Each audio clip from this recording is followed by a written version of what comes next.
The year is 1812, December.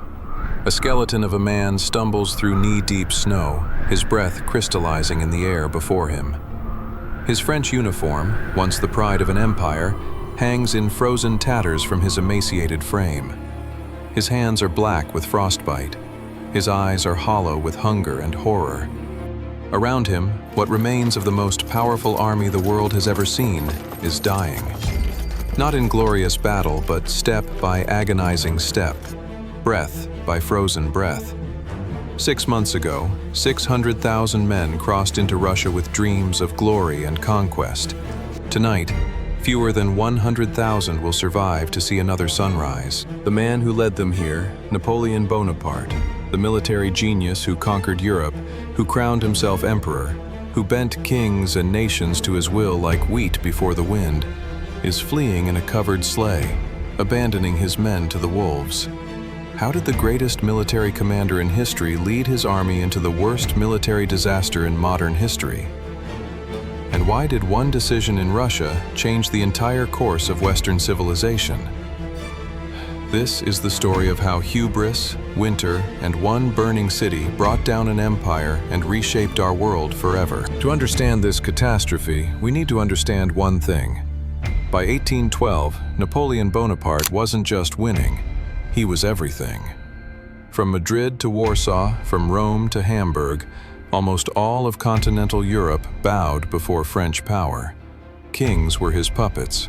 Armies shattered before him like glass. The word impossible seemed to have been deleted from military vocabulary.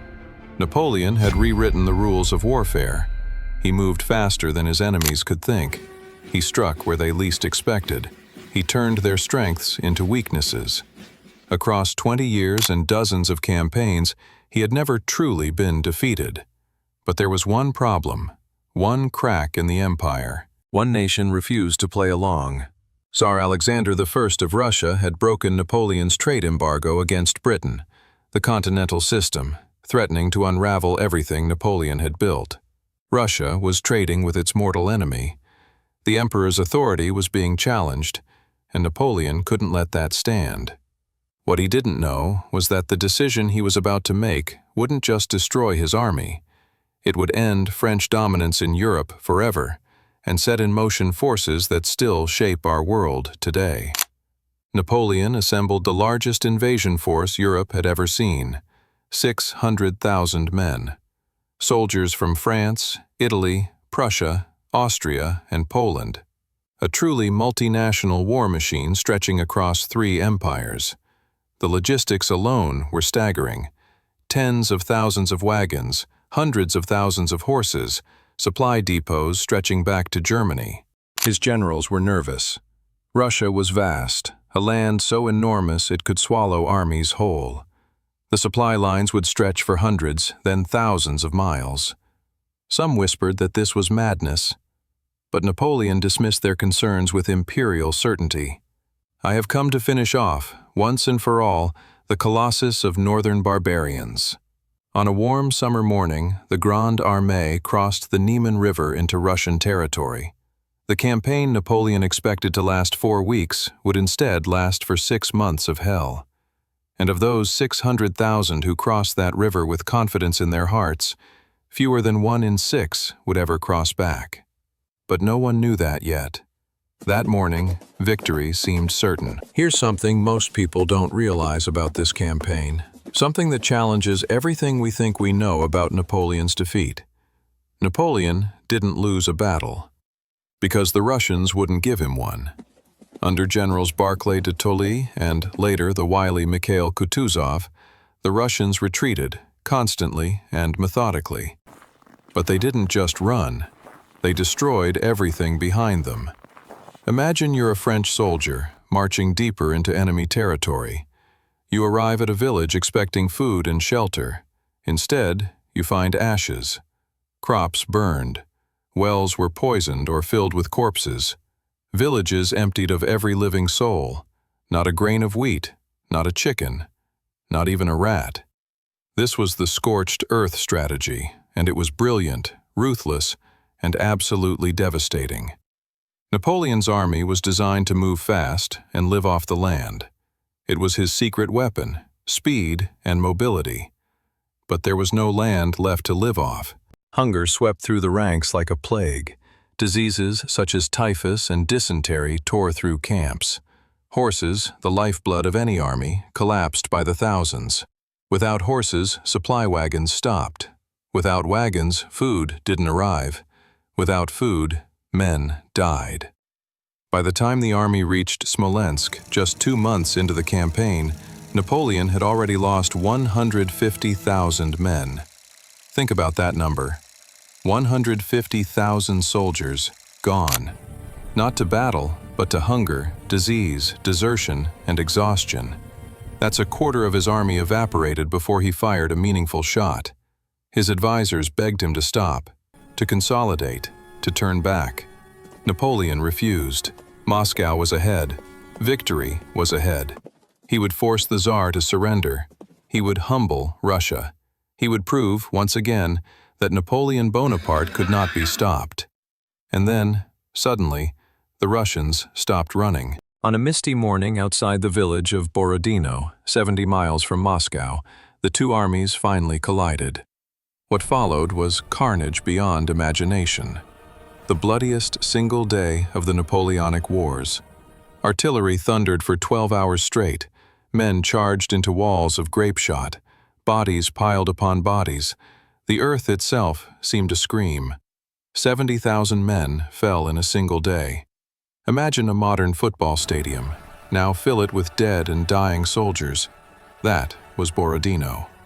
When the smoke finally cleared at nightfall, Napoleon held the field. A technical victory. His generals congratulated him. But the truth is darker. His army was shattered, bloodied beyond recognition. And the Russians? They withdrew in good order, army intact, ready to fight another day. Napoleon had won nothing. 1 week later, he entered Moscow, the ancient capital of Russia. The gates stood open. But the city was empty. No cheers, no surrender delegation, no Tsar Alexander offering peace. Just silence.